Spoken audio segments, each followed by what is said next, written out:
오늘은 제가 함께 나눌 말씀의 제목을 슬로보핫의 딸들과 기존 생존권. 슬로보핫의 딸들이 누구인가? 기본 생존권은 어떤 것인가? 저희들이 지난 주 중에 묵상했던 성경 본문 가운데서 욥기 그리고 민수기 그리고 사도행전에서 오늘 말씀을 나눕니다. 먼저 욥기의 12장에 살아 숨쉬고 있는 모든 것들의 생명이 누구의 손에 있는가? 살아 숨쉬고 있는 모든 인간의 호흡이 누구의 손에 달려 있는가? 영어로는 In whose hand is the life of every living thing? In whose hand is the breath of all mankind? 그 다음 12절에 지혜라는 것은 나이가 많은 사람들에게 속한 것인가? 인생에 대한 통찰력은 사람이 살아온 날 수에 달려 있는가? Is wisdom with the aged? Is understanding with the length of days? 이렇게 킹 제임스 버전은 번역을 했습니다. 지혜는 나이 많은 사람들에게 속하는 것인가? 제가 퀘스천 마크처럼 일부러 읽었는데 성경 자체는 이것은 퀘스천이 아니고 그냥 평서문으로 되어 있습니다. 사실이 그렇다는 이런 의미죠. 그럼 지혜는 무엇인가? 지혜는 우리가 책에서 얻을 수 있는 경우보다는 살면서, 그래서 in real life에서 우리가 주로 얻습니다. 무엇을 통해서? By experience and observation을 통해서.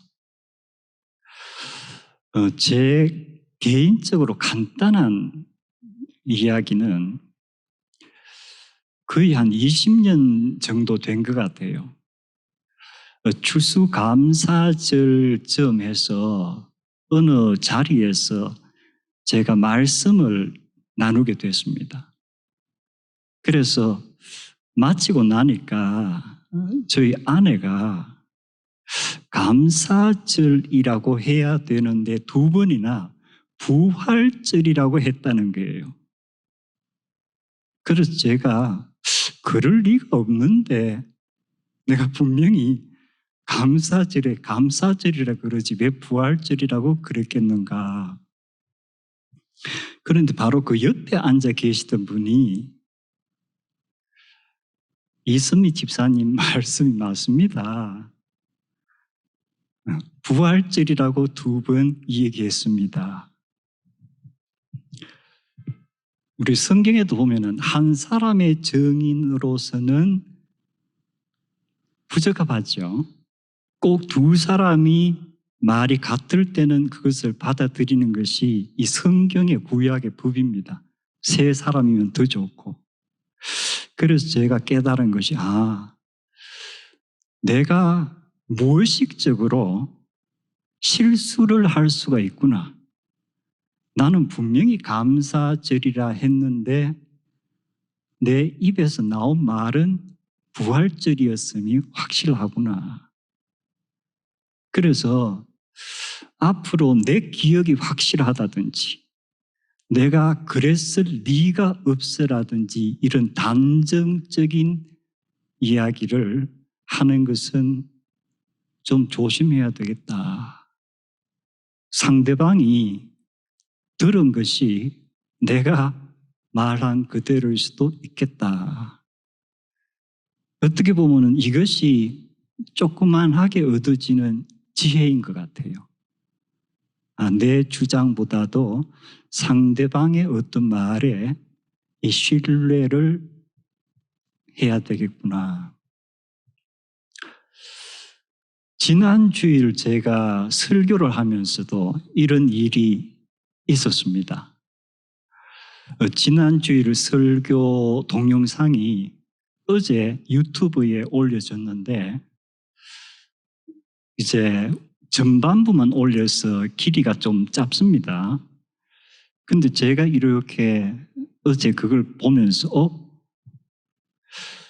누가복음 6장이라고 내가 분명히 이 얘기를 했는데 왜 이 영상에는 누가복음 4장이라고 이 얘기를 했는데 왜 누가복음 6장이라고 두 번이나 이 얘기를 했지? 아마 지난 주일 제 설교 들으면서 목사님이 여기 착각하셨나 아마 느낀 분들이 분명히 있을 것 같아요. 누가복음 4장의 이야기를 하면서 왜 내가 6장이라고 두 번 얘기를 했지? 역시 내가 아무리 계획을 하고 분명히 한다 그래도 미스테이크가 생기는구나. 흔히 우리가 슬립 오브 텅이라든가 뭐 이렇게 어쩌다 실수 이 얘기를 하는데 정신과 전문의들은 무언가 이러한 것도 이유가 있다 이런 얘기를 합니다. 그래서 저희들이 이건 나이가 들고 들지 않고 상관없이 내가 분명히 이렇게 의도하고 의식적으로 말하고 기억도 그렇게 하는데도 그것이 아닐 때가 있구나. 그래서 내 자신에 대해서 정말 과도한 컨피던스는 지혜롭지 못하구나. 이것은 요즘 뉴스를 보면은 기억이 안 난다. 그 정치하는 사람들이 하나같이 하는 대답이 I don't remember. It is not in my memory.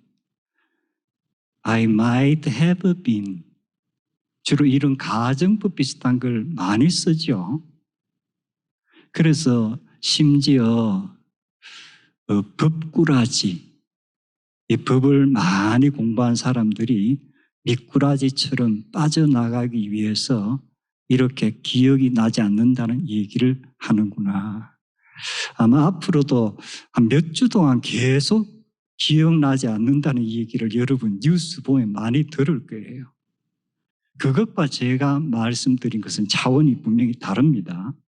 그러나 내가 확신할 수 없는 것들이 분명히 있구나. 제가 욥기 12장에서 첫 번째 읽었던 10절 살아 숨쉬고 있는 모든 것들의 생명이 누구의 손에 있는가? In whose hands is the life of every living thing? In whose hands is the breath of every mankind? 이 욥기에서 욥이 하는 대답은 그 생명이 누구 손에 있는 거예요? It is in God's hands. 심플합니다. 그런데 요즘은 이렇게 단순하지가 않아요. 무엇 때문에? 의술이 계속 발전하면서 이 사람의 숨이 끊어지는 순간 아니면 죽었다고 의사가 어나운스 하는 그 순간을 이게 누가 결정하는 것인가? 수천 년 전에는 그냥 하나님이세요.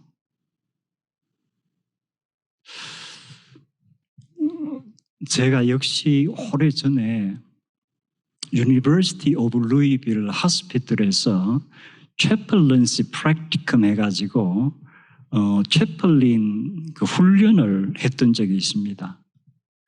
근데 한 번은 저녁 한 8시, 9시쯤 된 것 같아요.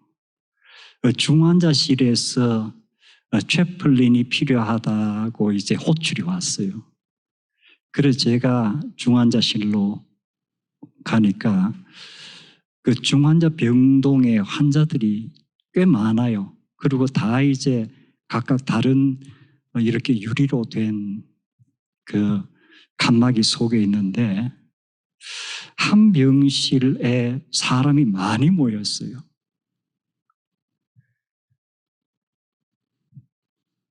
한 환자가 이제 아주 위독해서 흔히 말하는 이제 오늘 내일 하는 그 상황이에요.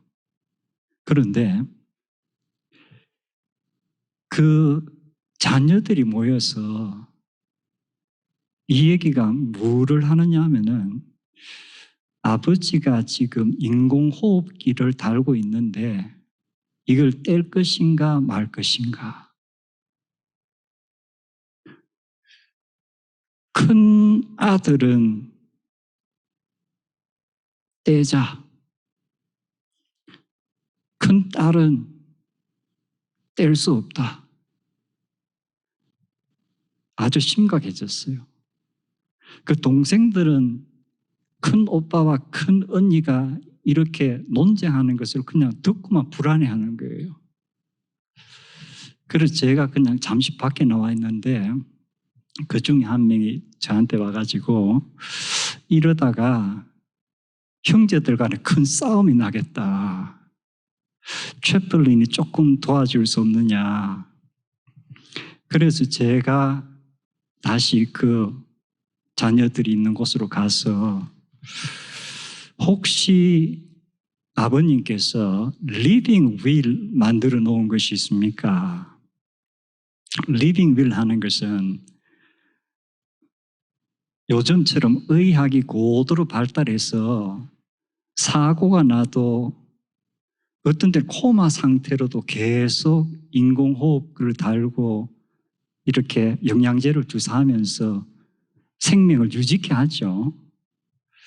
그 경우에 나는 그런 걸 원치 않는다. 이런 걸 밝혀두는 하나의 요원이에요. 그러면은 자녀들에게 굉장히 도움이 돼요. 이런 논쟁이 안 생기는 거예요. 그런데 아버님이 그런 것을 남겨놓지 않으셨다.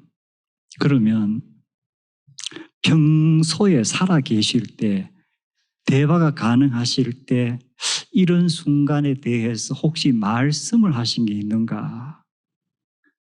그런 말씀 기억이 안 납니다. 그래서 저는 이와 똑같은 상황을 겪었습니다. 저희 어머님이 뇌출혈로 쓰러지시고 2번 뇌수술을 받으셨는데 계속 코마 상태셨어요. 한 일주일 정도 그래서 인공호흡기를 달고 있었는데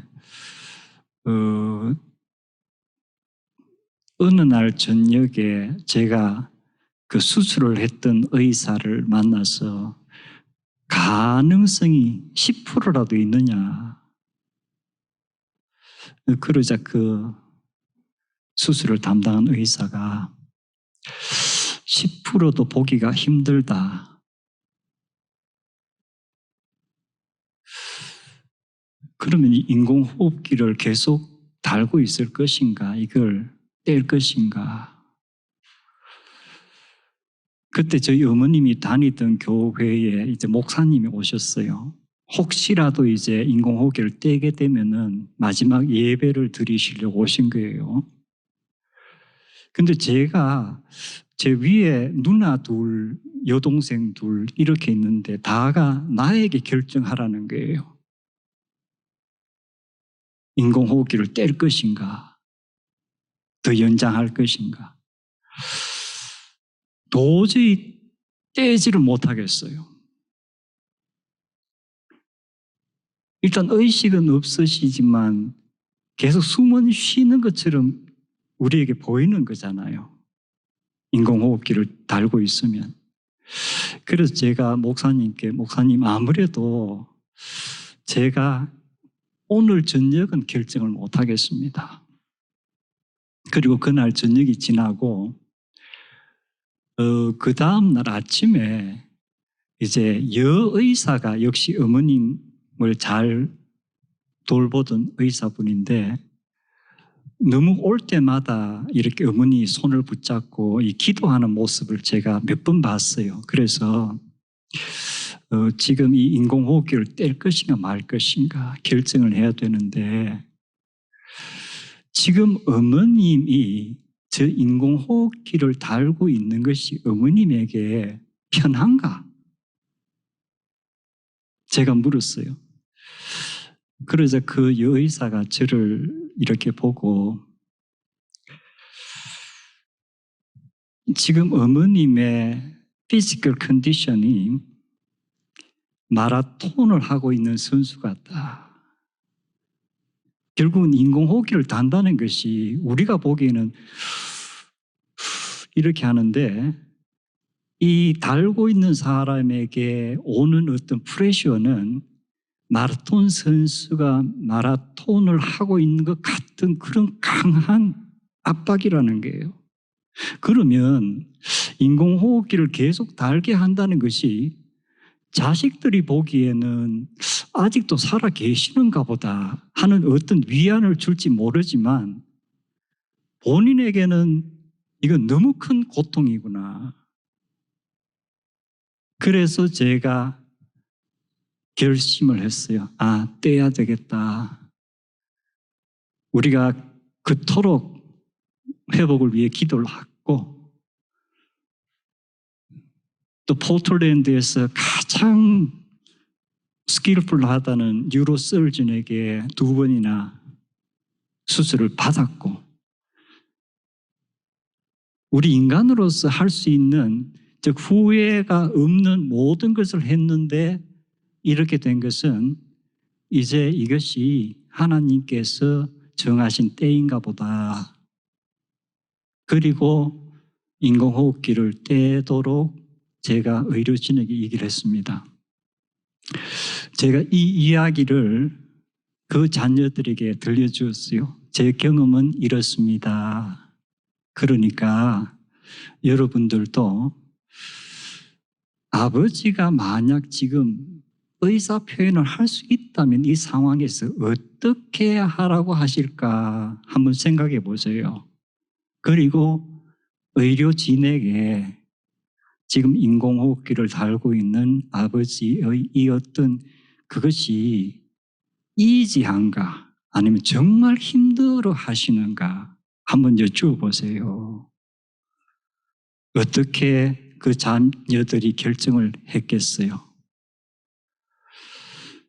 어떻게 보면 이런 것이 경험을 통해서 그리고 상황을 지켜보면서 우리가 얻는 어떤 그 위즈덤인 것 같아요.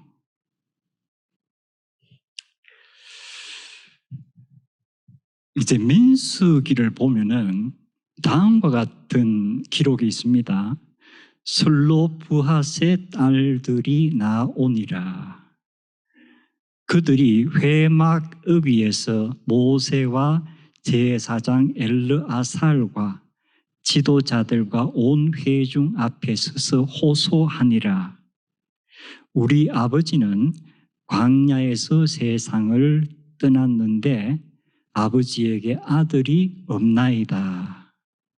그러나 아들이 없다는 이유만으로 우리 아버지의 이름이 그의 문중에서 삭제되는 것이 옳으니까 우리 아버지의 남자 친족들이 유산을 물려받을 때에 우리에게도 유산을 나누어 주소서.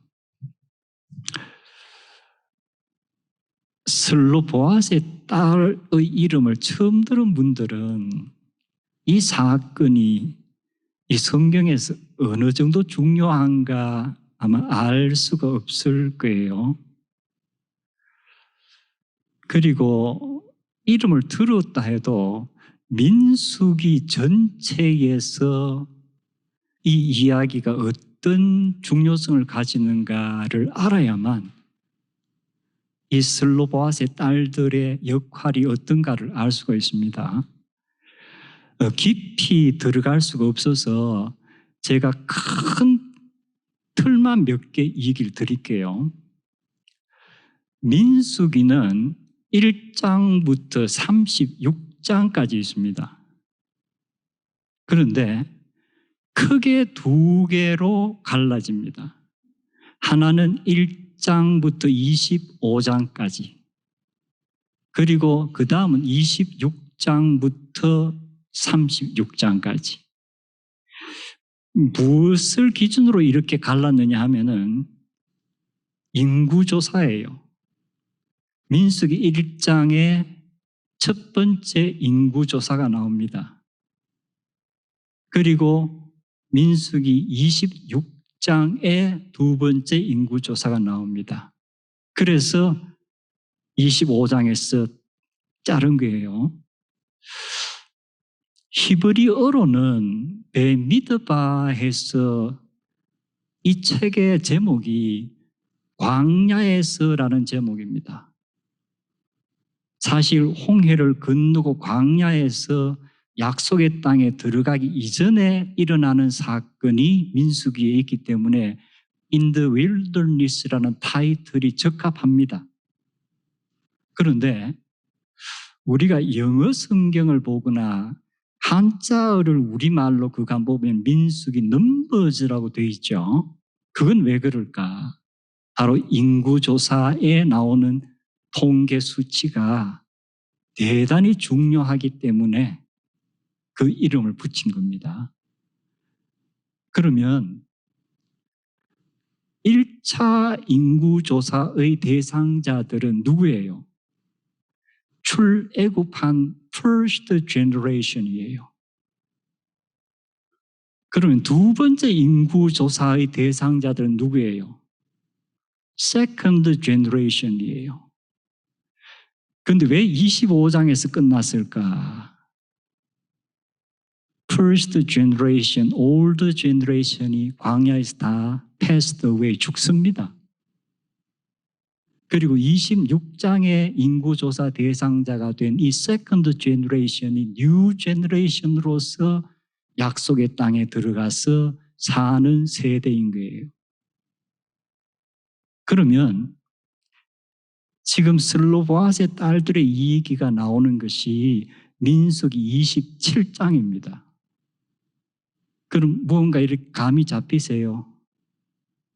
26장에 2세대, 즉 신세대 인구조사가 이루어지고 이들이 약속의 땅에 들어가서 살 세대인데 인구조사 후에 첫 번째 기록된 사건이 슬로보아스의 딸들의 사건이다. 그리고 민수기가 끝나는 36장에 이 슬로보아스 딸들이 또 등장합니다. 그러면 약속의 땅에 들어가기 전에 소위 그 땅에 들어가 살게 될 뉴 제너레이션에게 있어서 이 슬로보아스의 딸들이 한 이 이야기가 정말 중요한 것이구나. 자, 내용은 뭐냐면은 제가 옛날 상속법을 이야기해도 여러분에게 안 와닿을 거예요.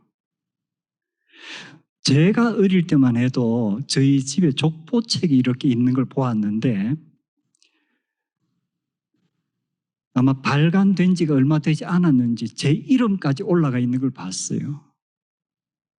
그런데 저희 누나들 이름은 없는 거예요. 그럼 그 당시만 해도 한국의 족보책이란 건 뭐예요? 남성들의 이름만 그 가족의 족보에 들어있는 거예요. 제가 또 쉽게 하나 풀이를 할게요. 코로나 사태가 터지면서 미국에서도 그리고 한국에서도 이 기본 생활 지원금에서 정부에서 이렇게 돈을 주기로 결정을 했죠. 만약에 이 기본 생활비를 지원하는데 남자들에게만 준다, 여자들에게는 지급하지 않는다 그러면 어떻게 되겠어요? 여성들이 그냥 그런가 보다 가만히 있겠어요? 어느 집안에 남자만 있으면은 그 집안은 엄청 은행 잔고가 생기는 거예요. 여성만 있는 집 같으면 그 집안은 이제 곧 굶어 죽는 거예요.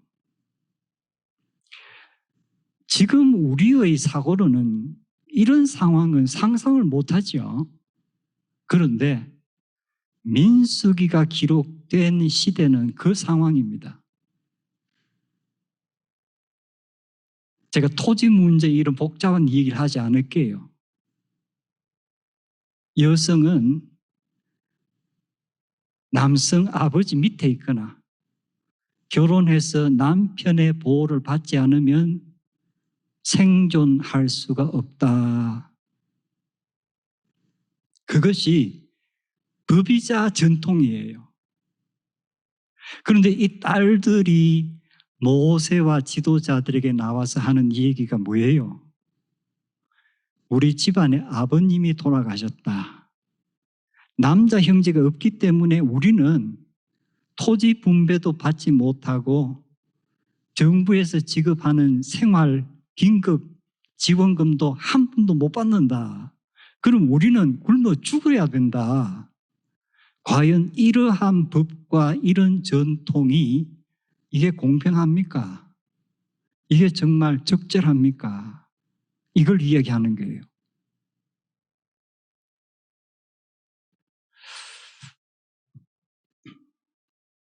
모세와 그때의 지도자들이 지혜로웠다는 것이 이러한 그 딸들의 호소에 법이 그래, 전통이 그래, 아무 말 하지 마, 이렇게 했을 가능성이 많은데 이들이 뭐예요? 이 전통의 무언가 취약점을 지적하는 자매들의 이 얘기를 귀담아 듣고 전례가 없기 때문에, 그리고 중요한 사안이어서 우리 남자들끼리 마음대로 결정할 수는 없겠다. 그래서 어떻게 해요? 하나님께 물어보는 거예요. 그러자 하나님께서 어떤 응답을 주세요? 슬로보앗의 딸들의 말이 옳다. 그들에게 토지를 분배해 주어라. 그들에게 기본 생활 보장을, 지원금을 주어라. 오늘날로 말하자면 그런 방식이에요. 전통의 중요한 어떤 취약점을 보완하는 거예요. 이것이 그 당시로 봐서는 one small step이었을 거예요. 작은 발자국. 여러분, 닐 암스트롱이라는 분이 달 표면에 딱 발을 디디면서 했던 말이 That's one small step for a man, 그리고 a giant leap for mankind라고 했습니다. 한 사람의 작은 발자국이지만 전 인류에게는 큰 도약이다. 이 슬로보앗의 딸들의 이 호소와 이들의 행동은 바로 뭐예요? 작은 발자국이지만 그것이 앞으로 전개될 이스라엘의 역사, 그리고 지금 21세기까지 오면서 여성들의 인권, 그리고 여성들의 생존권, 여성들의 재산권이 계속 늘어나는데 크게 기여하는 거예요.